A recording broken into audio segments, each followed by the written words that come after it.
Hello, everybody, and welcome back to Documentary Club, a place for documentary lovers.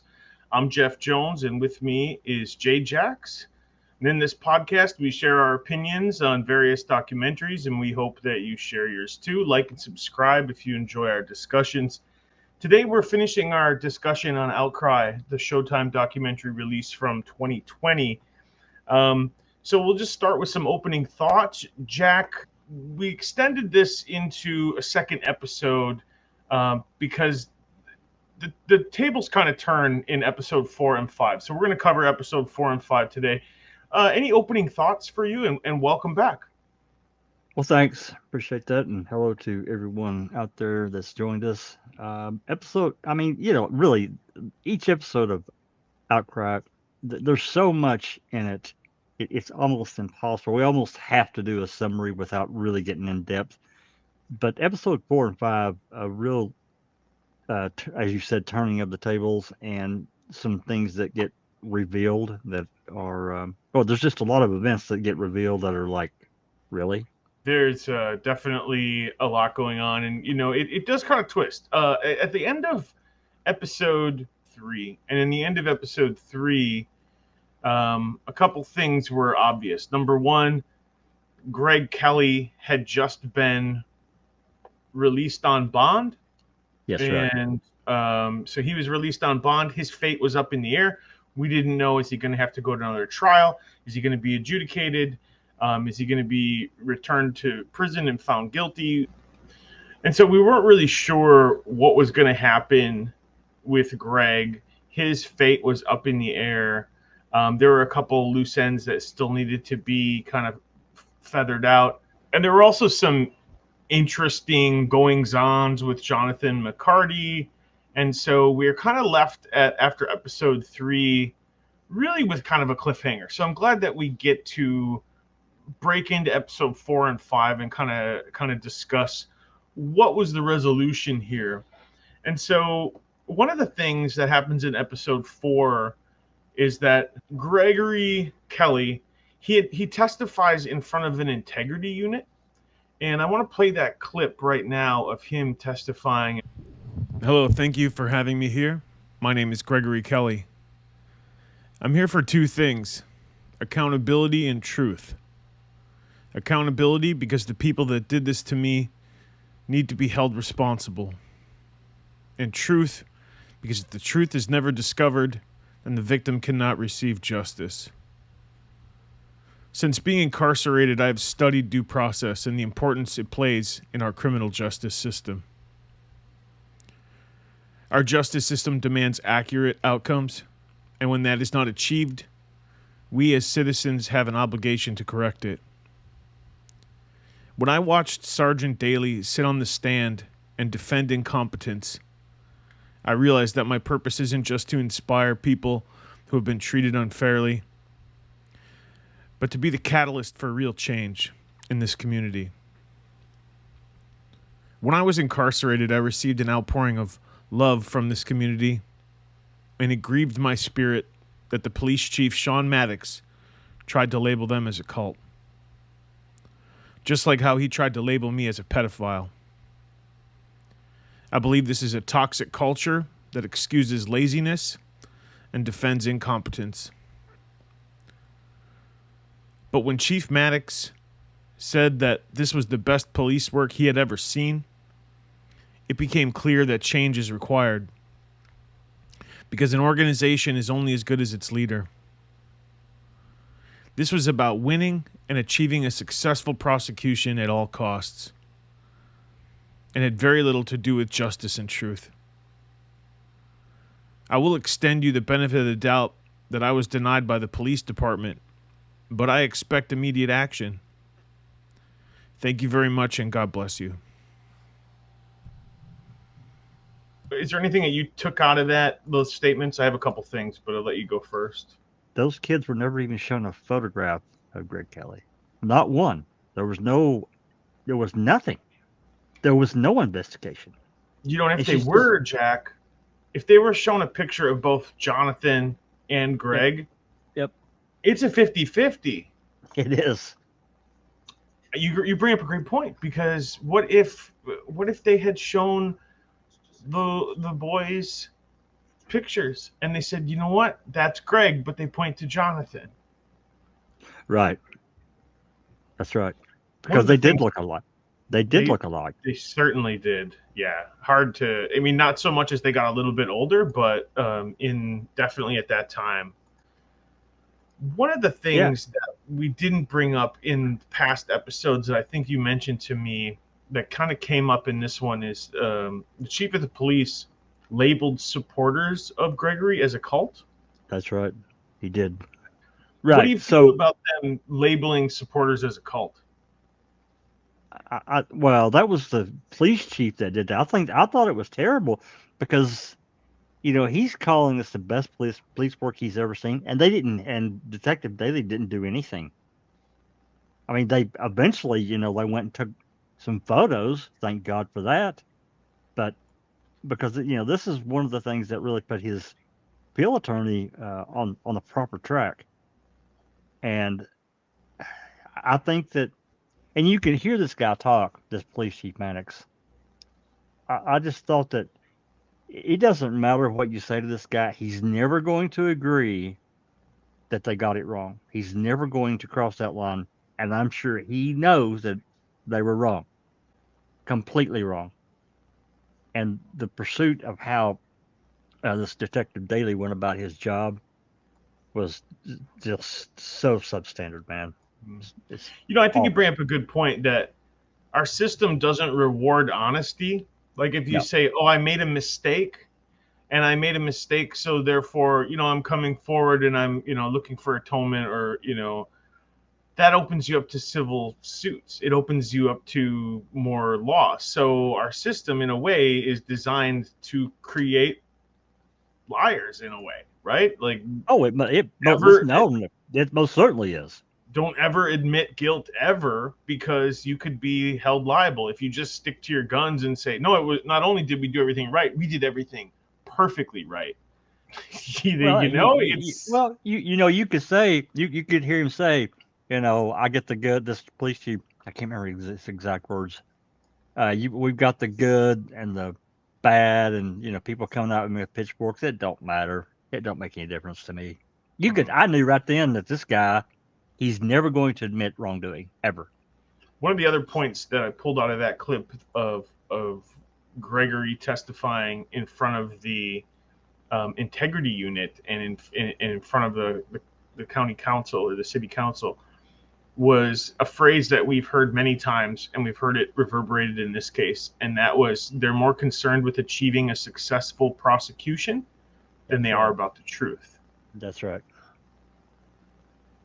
That's right. I mean, let's just face it, how horrendously bad this these charges were. And I think about it. I've got five children. I couldn't even imagine it if this kind of thing blew up. Now, given where I'm at now in my life and what I have learned over the last 10 years about how the system really works, I would question everything. But when my kids were young and little, I'd be like, okay, where's the tree that we're going to hang this guy from? I Right. mean, it's that reactionary thing, is like some young kid has really abused my child The to cops this. told you that he did it, so he must have done it. That's right. That's right. That's exactly right. I find that to be, one of the main points that we've continually hear. And as we do more cases with wrongful convictions, or just in general, when you watch documentaries, it seems that law enforcement has that attitude. Well, not all. And we got to be clear. There are a lot of really good law enforcement officers, prosecutors that are looking for the truth.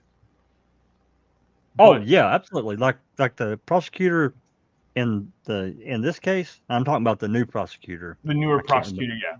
This guy is a really good guy. He did seem like he was looking for the truth. He wasn't looking for, and No. it's hard to open up an old case and be like, my predecessor did this wrong, I'm going to go and make it right. In It's not an Texas, easy thing to do. Yeah. in Texas, so we're done with that case. What are you doing? We moving on. I can So, just hear it now. I know old Southern people, dude. yeah. I know them. So a lot unfolds in this documentary, and Greg gets a really important phone call, and I wanted to play what this turning point means. And so we'll play that phone call right now. Hello? Greg? Hey, Keith. This is Keith. Hey, man.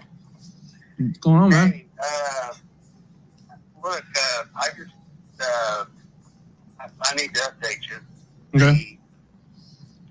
Jonathan McCarty has been arrested for rape. Wow, really? Yeah, which means eventually a grand jury investigation, likely an indictment. I've read the criminal affidavit. He apparently put codeine in this girl's drink, and she woke up and protested and told him to get off of her. He said it's okay. She couldn't fight him off. And there's other people who were there, other witnesses. Anyway, thought I'd pass that on and let you know. That's terrible, Keith. Just thought I'd pass it on, man. All right, have a good day. All right, bye. Can you believe that? Jeez. At first, I couldn't believe it was Jonathan, and now. Wow. I mean, Yeah. Talk about twist in the story. That one we didn't see coming. To come out that Jonathan McCarty had been arrested for SA, and then when that hits the newspaper, the prosecutor gets flooded with phone calls about more incidents. It's really stacking the deck against Jonathan McCarty, is it not? I mean, yeah. I mean, you begin to really see what this this Jonathan McCarty kid, he completely changed, and they dive into it some, but this kid was completely jealous of Greg Kelly and his success, and for absolutely no reason. Greg was a friend. He really, I think, thought of this guy as a brother almost. His mom let him live there. They did so much together.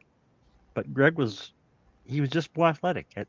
I just picked up from some of the things that they said that this mom was banking on the fact that Greg was going to be a success, and she was going to be a part of that success in some monetary fashion. That's what I gleaned from it. And this kid, Jonathan McCarty, picked up on that really quite right away. I thought Greg Kelly, his reaction to that was surprised. He was like, wow. And I think the way that it read to me is that he didn't quite grasp how important it was.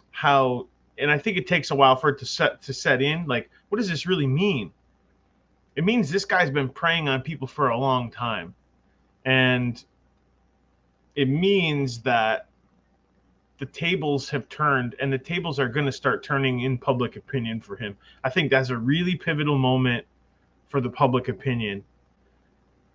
Once they find, and we saw it in the news report, this alternative suspect in the Greg Kelly case has now been arrested. That changes public opinion pretty fast. And yep. I wonder if we could ask, the prosecutor's supporter that we had in the beginning, does that change anything for you? Does that make you think that it's possible that maybe they got the wrong guy? I don't think it would have made any difference to her at all. Okay. I think she was locked in, believing those children, no matter what. That's what I got. So as the episode 4 kind of unravels a little bit more, we get into talking about police conduct and criticism. And there was an instance in the documentary where the chief of police was asked about, what do you think about the criticism that's been brought against you and the department for this case? And his response is, I don't think about the criticism. No, he didn't care. In my mind, it's a huge problem. Okay, so in the past, I have taught classes on evaluation methods, 360 evaluation, peer review, holistic. The list goes on. There's a lot of different evaluation methods. It's vitally important for anybody in a training scenario to understand and accept honest and valuable criticism. I truly believe that. I feel like that this is just another oversight in policy that we see from time and time again, that anything brought against you, any criticism brought against you, and I don't know if it's cultural or if it's just, humans don't want to be criticized, but we have to get comfortable with the fact that we need evaluation. We need criticism. Criticism is not always negative. To critique is not necessarily a negative thing. If we are really dedicated to being better at the jobs that we do, we need to take criticism. We need to understand it. We need to either identify why we think it happened. If they're wrong, then address it. Well, I think they're wrong because this. One of the big problems, and we've already seen this part, and I think it was actually in episode 1. He should have seen the problem right away. And why I say this is because after this arrest was announced and all this, or this charge with this kid was announced, and they did that press conference, they said, anybody out there that's had any problems at this daycare, please come forward. And they get nothing. They get zero response. So 4 days later, as we've talked about, this Detective Daly calls this mom and dad of one of these kids that go to this daycare and say, we think that maybe something happened that you need to know about. And they interview the kid. The kid denies it. Eventually, whatever, he said something happened. He's pretty much fed everything. But then he recants at trial. But, this Detective Daly, he openly said this bolstered their case. He said that to that prosecutor. And she's like, I wouldn't bring this forward at all. But he did. He brought charges to the prosecutor's office. That's a real problem. And that police chief should have seen that right away and said, wait a minute, what's going on here? One more clip I wanted to kind of address, just because it helps accentuate what I thought about this, is discussing the search warrant by Cody Mitchell. Cody Mitchell is the Texas Ranger who came under fire for quote unquote flip-flopping on his opinion. First he says, he's basically in support of Greg Kelly. Oh, this guy's a good guy. There's nothing wrong. And then a few days later, he changes his tune. He releases, 2 weeks. 2 weeks later, then he releases the warrant information and kind of changes his tune about what he thought about Gregory Kelly. And, I hate to say it because I don't want to believe in massive corruption and in conspiracy, but how do you flip-flop in 2 weeks and then all of a sudden you change your tune? And also this, what this guy did to Greg, going in and doing the polygraph and how he treated him in that polygraph. That's also a good part of this. And his lawyer, Greg's lawyer, he found out kind of what was going on, and he called this guy directly and said, shut it down, or texted him, shut it down now. And he didn't do it. So he got a hold of the sheriff, and he told him, you need to stop what he's doing. Get him out of there now. Absolutely. Because his goal was to break him. His goal was to get a statement. We were done with the writ hearing. We had all the information we needed to figure out the answers on the defense writ. And I think what Ranger Mitchell was doing as a secondary investigation was trying to go back and see if he could solve the crime. And what this ranger did was he first tried to get the judge to sign the search warrant based on this affidavit. She said, you need to run it by Sean, which he hadn't. So he finds Sean and downplays it with him. The way it was presented to me was that these were just sort of routine run-of-the-mill search warrants that he was looking for information regarding, Greg's phone, Jonathan's phone. And so it was presented to me in a way that made it seem like it was very innocuous. He says, oh, you just want to do some more searches? Sure, that's fine with me. And so he goes back, and she gets and lends the judge the impression that he's down with all of it. So she's like, okay. So she signs it. I found out from the media the next day that Ranger Mitchell had filed some search warrants that had a lot of information in it. By making those kinds of details public and by putting it forward in an affidavit, you're trying to sway public opinion one way or the other. And I was disappointed that we chose the Ranger chose to the timing of the search warrant. Certainly we had that information earlier, could have requested that search warrant earlier before the hearing. My belief is based on the following facts. And then he lists what he claims are facts. I, Cody Mitchell, hereafter referred to as the affiant, a peace officer employed by the Texas Department of Public Safety, Texas Rangers Division, do solemnly swear that I have reason to believe and do believe that electronic customer data held in storage by Adult Friend Finder constitutes evidence of the offense of aggravated sexual assault of a child. Adult Friend Finder. How does Adult Friend Finder equate to evidence in an essay of a child? Which was his point. That's why he looked at the cameras like, what? Does not. Yeah, I just needed to say it out loud. I don't know, maybe everybody else kind of felt that too, but. Well, I investigated. I went to Adult Friend Finder. I checked using the Ranger's own handles that he says here. The third one is Greg, Greg, R as in Raymond, Kelly, Kelley, and the number 3. So Greg. Number 3? Yes, sir. No, there's no count under this username or email. I had them go through their database for all 4. They reported back to me, both verbally and in writing, they have no such records. He was not ever a member of Adult Friend Finder. Not only was he not a member, but the information placed in the affidavit is inaccurate, which means it's false. Where does it come from? That's right. That's a lie, Jack. It's a lie. One. This is a Texas Ranger.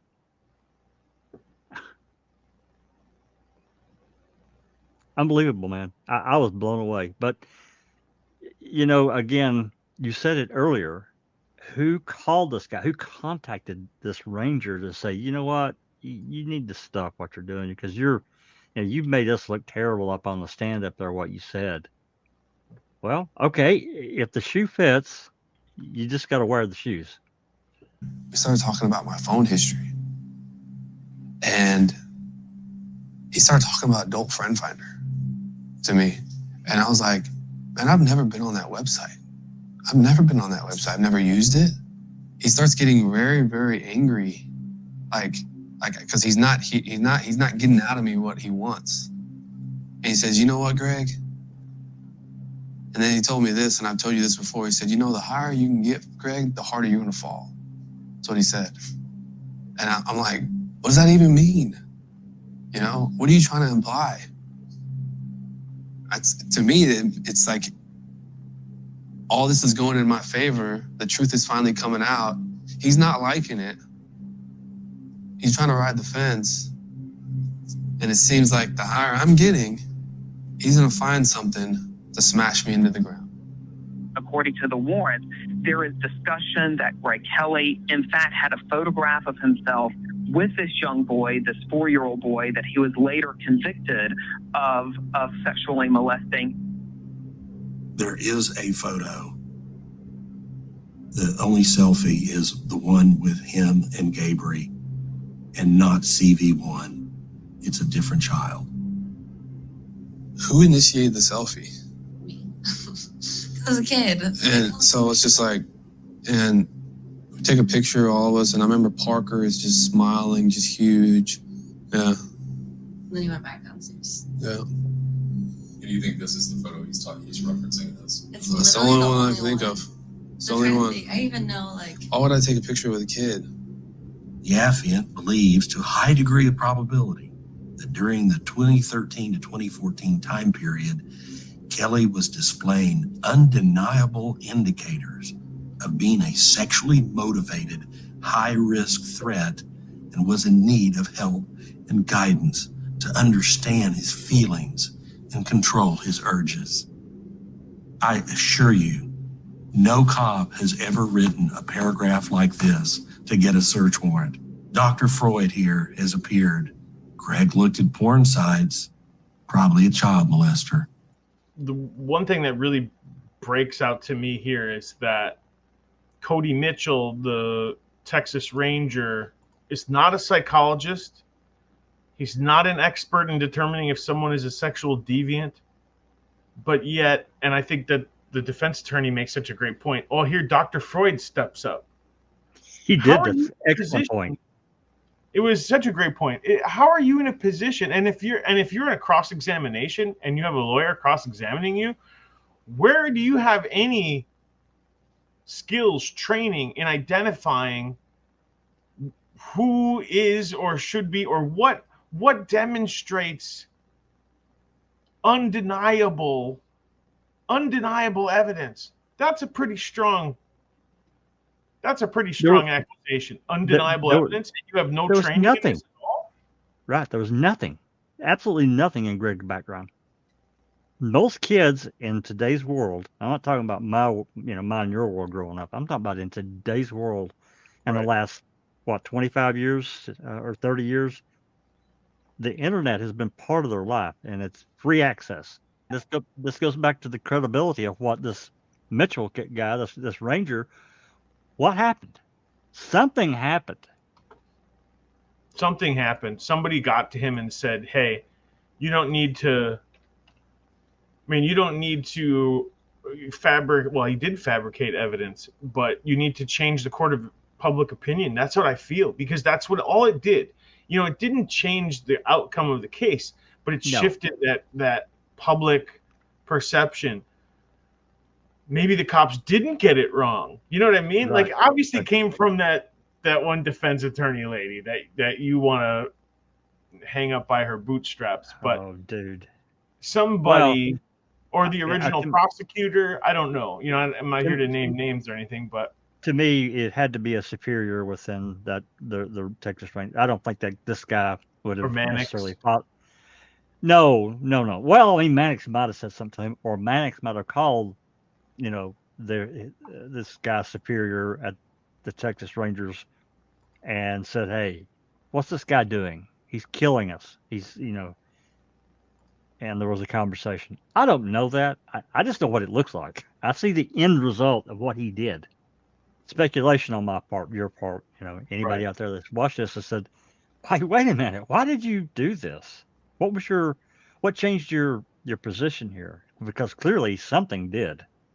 We'll move on to episode 5. We get introduced to another character in this whole saga, but she really is a kind of another key element talking about Jonathan McCarty and what he did. Dude. So the first time that I met Jonathan was either like June or July of 2014. He was tagging along with one of his friends to come meet my friend Emily. I met Jonathan when I was 15, and he raped me 2 weeks before I turned 16. And that was within maybe a month or two of Greg being officially convicted. Her interview is really powerful. It She is. doesn't mince words. She's very straightforward. She seems like a really reliable and believable witness, especially after the other accusations that came forward. She did. She seemed very credible. She wasn't trying to mislead anyone or, say that she was this wonderful person. She called out her own mistakes. A very human part of the story of what McCarty did. And, I think it's, we're okay to say this going into episode 5. I think that McCarty assaulted multiple young girls and children, but I think McCarty, I don't think that this one kid was his only victim. That's me personally. I can't prove that. I think he's just a really, I won't say unhinged, but he's got definite issues. To me, it can't just be that's what drove him to do these other really sketchy things to drug this young girl here and assault her. And I think there was another one that stepped forward. Actually, I think there was more than one that stepped forward, but there was at least one more that came forward. 24. Thank you, Mr. Chairman, members. Unlike 48 other states, Texas requires that all post-conviction applications for writ of habeas corpus be approved or denied by the Texas Court of Criminal Appeals. There is one small group of cases that could be handled more expeditiously. These cases are ones in which the trial court and the state and the district attorney agree that the defendant is deserving of relief. Yeah, so this part here, I wanted to capture because to me, it highlights what she did is so unacceptable as an attorney. It's absolutely horrific. Had she only stepped forward in the beginning and said, hey, wait a minute. She knew they looked alike. Greg and Jonathan McCarty. She knew it. She said nothing. Not a word. Why would she do that? She wanted the case because it was a big case, I'm sure. Feather in her cap, blah, blah, blah. But why didn't she use the knowledge? Well, it's because there's a definite conflict of interest. It was another client. So would that be betraying another client? So to me, she should have said, hey, look, I represent these people. I've represented them in the past. I can't really take your case. I'd really like to, but, here's the name of some other attorneys. Well, she didn't do that at all because I think she felt like she could win. And it would have been a huge feather in her cap had she done so. April 2017, 4 months before the writ hearing, Patricia Cummings and what would later become her lawyer, Gary Udishin, appear before a Senate committee.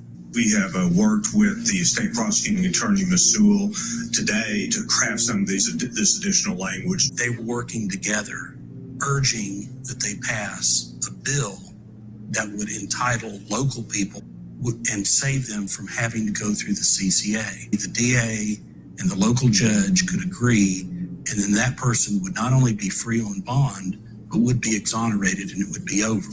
Basically, this would eliminate the Criminal Court of Appeals from having to review a case when the local judge, the local prosecutor says, this person is innocent, let them go, exonerate them, we're done.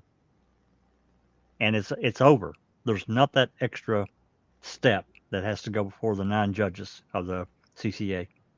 What do you think about that in generalities? Like if that was something to be adopted in other places? I think it's an excellent thing. If the local people agree. The people who are the most intimate with the case, right? That's right. That's right. They're there. They're boots on the ground. If they agree that this person is innocent and should be exonerated, to me, it should be done. Over. I think it sounds logical to me. And, here you have the issue of we can find this Patricia Cummings to be abhorrent in the way that she handled this case. But yet she's supporting something that we both agree with. Yes. In the public arena, right. She is. I think this is one of the points that I want to make is that Nobody's purely wrong all the time. Nobody's purely right all the time. People that you find that you have many disagreements with, you might find common agreement here. As humans, we are complex people. The complexities of who we are, and I think that we should give each other a chance a little bit more when it comes to our opinions on each other. We're too quick to just put everyone in a bucket and say, oh, they're on this team, they're on that team. Or what else can I say? That, I think that this woman, Patricia Cummings, handled this case completely wrong. She had ulterior motives. Obviously, she shouldn't have been on the case. But yet I totally agree with what she's trying to do in supporting of a bill.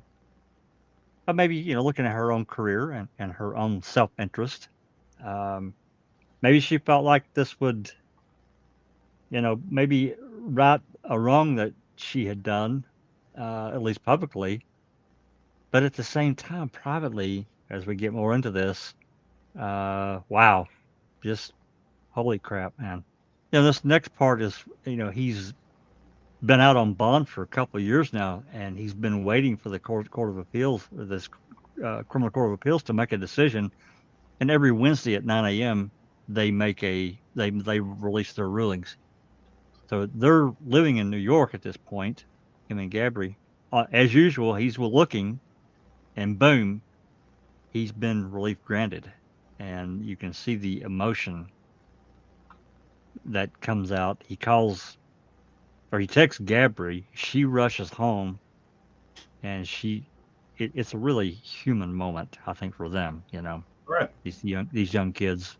Let's watch that clip. I know that there's parties that are against me that don't want me to get exonerated. And the thing I worry about the most is, are these people persuading the CCA to make bad decisions? All right, 10 o'clock. You ready?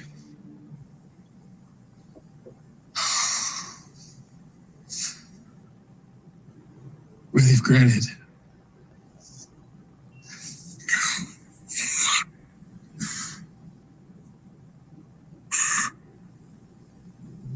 Finally. Thank God.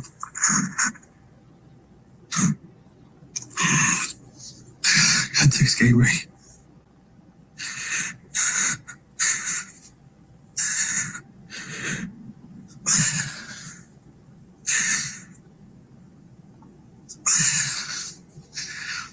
Woo, man. Hey, Keith. Oh man, dude, I'm so pumped, dude. Dude, I've been freaking stressing all week. Oh man. Oh my gosh. This is so unreal.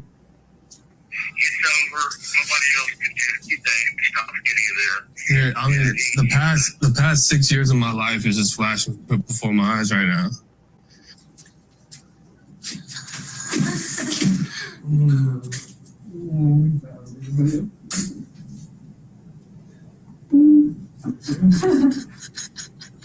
This is all over.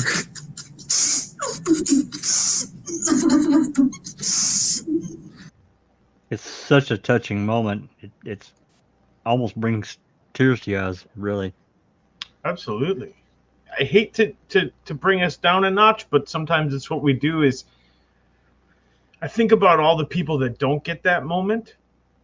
Oh man, that deserve it. Yep, that's right. And sorry to bring us down a notch, but that's because the system is broken in too many places and it needs to repair. We should be able to be big enough at this point in our, as a country, it's the criminal justice system. There are things that need to be fixed now. Stop screwing around. Absolutely, we can do better. We can do better. Do better. We have more to say on this case. We're going to talk about it more at the live, so I hope you guys join us for the live after this premiere. There's a lot more to discuss. I did want to give us a little quick update before we go about Greg Kelly. Greg, he did get on the football roster in 2020 at Eastern Michigan. According to the bio, he was only on the practice squad. He didn't actually see any play time. Since then, he has become a student at UTSA. He is now on a quest for other wrongful convictions, and he's running marathons to try to generate. He started a foundation. Maybe most important to, I think, viewers out there that want to know what happened with the settlement. He did receive $500,000 settlement for being wrongfully imprisoned. I looked it up, and the one I looked at said 600,000. That's interesting. Huh, interesting. Well, it's either 500,000 or 600,000. Maybe it's after tax. No, I'm just kidding. It's not taxed. It's a joke. But he did get his compensation. You know, we can discuss that, if that's enough, if that's a proper amount. What, like, you know, how are these numbers generated? How do we find out, or how do we calculate someone's loss like that? That's up for discussion. Final thoughts though, Jack, on this one. As documentary goes, you know, this had the ugly, the middle ground, and the good. So it's kind of the opposite of the good, bad, and the ugly. Yeah. Okay. Because this one turned out, pretty much how a wrongful conviction should turn out. Not entirely, because, and we can talk about this more in live about what happened to the prosecutor that prosecuted him originally. What happened with her and some other people. Won't get into that right now. And then, of course, this Patricia Cummings, his defense lawyer. I'm just appalled. I'm completely appalled. As much as the prosecutor, I think, did and took for granted whatever, as much as the driving from the police department, Detective Daly and Sheriff Mannix, this defense attorney really was in my opinion, as big as or bigger linchpin in this whole thing. And everything that could be done wrong, she did it. And then she tried to cover her tracks, which makes it worse. So, but all in all, I thought it was a great documentary, one of the best that I've seen to date. And we got a positive outcome in this one. We don't always get positive outcomes, or at least is perceivably positive. I think Greg is such a positive guy that I think he's moved on with his life. He's taken it in stride and said, you know what, I'm going to start a foundation. Maybe my football career didn't work out, but now I'm going to run marathons. He's got the body to, be an athlete, and that's something that doesn't go away for you, at least until you get over 40, maybe. There was so many things in this documentary that we've repeated time and time again, Jack, and I don't want to hear the criticism. The cops are drumming up evidence that doesn't exist. This is some pretty alarming things. But yeah, overall, I found this documentary to be pretty good. I'm glad that you chose it. I think next week we are going to switch gears a little bit, talk about something a little lighter. Selected our next documentary that I hope you guys all join with us, and that is going to be Ashley Madison, which is on Netflix right now. It's called Ashley Madison, Sex, Lies, Scandal. Yeah, lighter in one sense, but really kind of darker in another completely different sense. Especially when we learn about everything, It's crazy. That's right. So if you're not familiar with what Ashley Madison is, Ashley Madison was a website designed to connect married people to have discreet affairs. Very controversial when it came out. I remember that a lot of people were unhappy about it. There's a lot of backlash about it. There was a major data breach at ashleymadison.com, and all of the information was leaked on the web. It ruined a lot of people's relationships. It ruined careers. It was a pretty wide-ranging catastrophe for many.